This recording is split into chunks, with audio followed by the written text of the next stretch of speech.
നമസ്കാരം. എൻ്റെ പേര് ഡോക്ടർ കെ.ടി. വിനോദ് കൃഷ്ണൻ. പാലക്കാട് ജില്ലയിൽ പട്ടാമ്പിയിൽ അമിയ ആയുർവേദ നഴ്സിംഗ് ഹോം എന്ന സ്ഥാപനം നടത്തുന്നു. ഇന്ന് ഞാൻ പറയാൻ പോകുന്നത് ആരോഗ്യ സംബന്ധമായിട്ടുള്ള ചില പാനീയങ്ങളിൽ ശ്രദ്ധിക്കേണ്ട കാര്യങ്ങളെ പറ്റിയാണ്. മനുഷ്യന് തീരെ ഒഴിവാക്കാൻ പറ്റാത്ത ഒരു വസ്തുവാണ് ജലമെന്ന് പറയുന്നത്. വെള്ളം കുടിക്കാതെ നിങ്ങൾക്ക് അധികം കാലം ജീവിക്കാൻ പറ്റില്ല.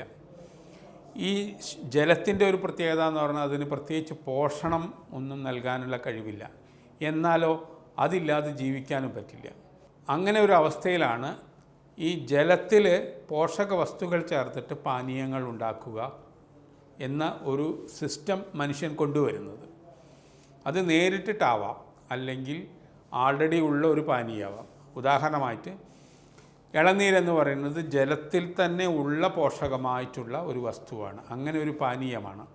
അതിൽ നമ്മൾ പ്രത്യേകിച്ചൊന്നും ചേർക്കേണ്ട ആവശ്യമില്ല, ആഡ് ചെയ്യേണ്ട ആവശ്യമില്ല.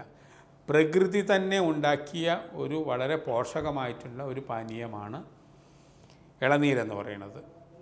ഇളനീര് ഒരുപാട് ഗുണങ്ങളുണ്ട്. അതുപോലെ തന്നെ മോരെന്ന് പറയുന്നത് വളരെ പോഷകമായിട്ടുള്ള, നമ്മുടെ ശരീരത്തിന് ദോഷം ചെയ്യാത്ത ഒന്നാണ്. പാല് അതുപോലെയാണ്. അതുപോലെ തന്നെ പഴങ്ങളുടെ ചാറുകൾ, ജ്യൂസുകളൊക്കെ ഇതിൽ വരും. ഞാനിവിടെ ഇന്ന് പറയാൻ പോകുന്നത് ഈ വക കാര്യങ്ങളല്ല. ഇതെല്ലാം എത്രയോ നൂറ്റാണ്ടുകളായിട്ട് മനുഷ്യൻ ഫോളോ ചെയ്യുന്നതാണ്, തുടർന്ന് പോരുന്നതാണ്. മാത്രമല്ല ഇതൊന്നും ശരീരത്തിന് ഹാനികരമല്ല എന്നുള്ളത് ടൈം ടെസ്റ്റഡാണ്, കാലം തെളിയിച്ചു കഴിഞ്ഞു. പക്ഷേ ഇന്ന് നമ്മൾ മാർക്കറ്റിൽ കിട്ടുന്ന ഒരുപാട് പാനീയങ്ങളുണ്ട്, കോലകളുണ്ട്, അതുപോലെ തന്നെ പാക്കറ്റിൽ വരുന്ന ഒരുപാട് പാനീയങ്ങളുണ്ട്. ഇതിൽ പലതും ഗുണം വളരെ കൂടുതലായി തരുന്നതല്ലെങ്കിലും ശരീരത്തിന് അത് ഒരു പ്രത്യേക ഒരു ഉത്തേജനം നൽകുന്നു എന്നുള്ളതിൻ്റെ പേരിലാണ് പ്രത്യേകിച്ച് യുവതലമുറ ഇത് ഉപയോഗിക്കുന്നത്. പിന്നെ അതിൻ്റെ ഒരു മാർക്കറ്റിങ്ങിൻ്റെ ഭാഗമായി വരുന്ന അഡിക്ഷൻ ഉണ്ടാക്കുന്ന രീതിയിലുള്ള ആ ബോട്ടിലുകളുടെ ഷേപ്പുകൾ, അതുപോലെ തന്നെ അതിൻ്റെ പരസ്യങ്ങളൊക്കെ പലപ്പോഴും ഇത്തരം പ്രൊഡക്റ്റുകൾ നമ്മളെ കുടിക്കാൻ ഒരു താല്പര്യം ഉണ്ടാക്കുകയും പിന്നീട് അഡിക്ഷൻ ഉണ്ടാക്കുകയും ചെയ്യുന്നുണ്ട്. സാധാരണ രീതിയിൽ ഇതിലൊരു പ്രോബ്ലം വരുന്നത് ഇത്തരം കോളകൾ കഴിക്കുന്നവരിൽ ഡ്രഗ് ഇൻഡ്യൂസ്ഡ് ഈ കോല ഇൻഡ്യൂസ്ഡ് പ്രമേഹം വരാനുള്ള സാധ്യത കൂടുതലാണ്.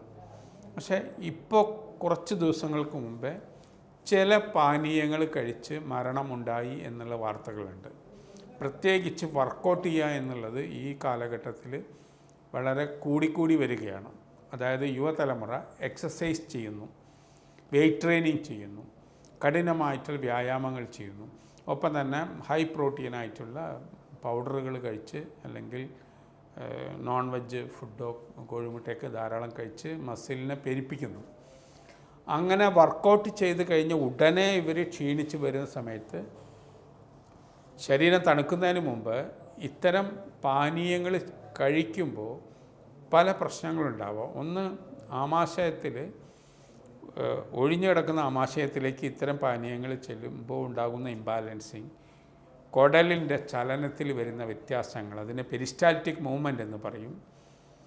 അതുപോലെ തന്നെ ഇതിൽ കാർബൺ ഡയോക്സൈഡോ അല്ലെങ്കിൽ ഈ കോളയിലെ ബിവറേജസിലുള്ള ഗ്യാസുകൾ, ഇത് ചില പ്രത്യേക കാരണങ്ങളാൽ ബ്ലഡിലേക്ക് കയറുകയാണെങ്കിൽ ബ്ലഡിലൂടെ ഇതൊരു കുമിള പോലെ പോയി ഏതെങ്കിലും ബ്രെയിനിലോ അല്ലെങ്കിൽ ഹാർട്ടിലോ എവിടെയെങ്കിലും ചെന്ന് അടിയുകയും തുടർന്ന് അങ്ങോട്ടുള്ള രക്തോട്ടത്തിനെ തടസ്സപ്പെടുത്തുകയും ചെയ്യുമ്പോൾ പലപ്പോഴും പെട്ടെന്ന് ബുദ്ധിമുട്ടുകളുണ്ടാക്കാം, അപൂർവമായിട്ട് മരണം വരെ ഉണ്ടാക്കാം.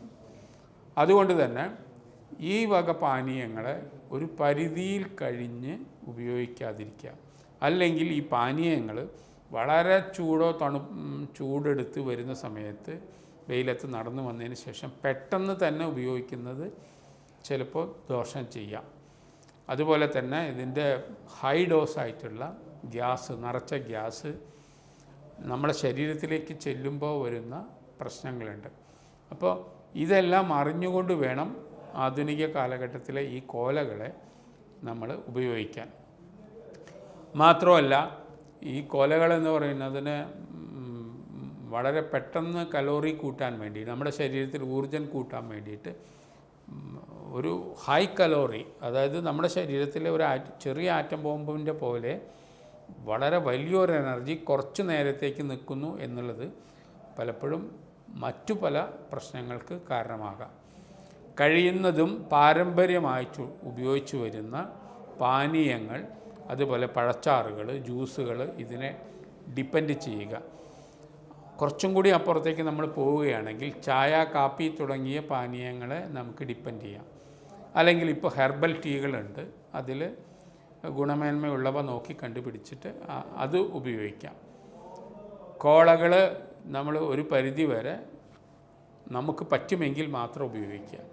ഒരിക്കലും അതിന് അഡിക്റ്റഡായി പോകരുത്. അഡിക്റ്റഡായി പോയി കഴിഞ്ഞാൽ പലരിലും അത് ലിവർ സിറോസിസോ അല്ലെങ്കിൽ മറ്റു പ്രശ്നങ്ങളോ ഉണ്ടാക്കാൻ കാരണമായേക്കാം. അപ്പോൾ അതുകൊണ്ട് തന്നെ ഈ കാരണവും, അതുപോലെ വർക്കൗട്ട് ചെയ്ത് കഴിഞ്ഞാൽ ഉടനെയുള്ള കോലാപാനീയങ്ങളുടെ ഉപയോഗങ്ങളും കുറയ്ക്കണം. ഇല്ലെങ്കിൽ അത് പലപ്പോഴും ആരോഗ്യ പ്രശ്നങ്ങൾ ഉണ്ടാക്കാം. ഒരു പീരിയഡിൽ നിങ്ങൾക്ക് ഭയങ്കര മസിലൊക്കെ ആയിട്ട് നിൽക്കാമെന്നല്ലാതെ 45 വയസ്സ് കഴിഞ്ഞ് നിങ്ങൾ വർക്കൗട്ട് നിർത്തുന്ന കാലഘട്ടത്തിൽ പിന്നീട് നിങ്ങൾ വർക്കൗട്ട് തുടർന്നിട്ടില്ലെങ്കിൽ അത് പലപ്പോഴും വലിയ ഗുരുതരമായ ആരോഗ്യ പ്രശ്നങ്ങൾക്ക് കാരണമായിത്തീരും. അതുകൊണ്ട് അത് പ്രത്യേകം ശ്രദ്ധിക്കുക. നന്ദി, നമസ്കാരം. വീണ്ടും കാണാം അടുത്ത ഒരു ക്ലാസ്സോടുകൂടി.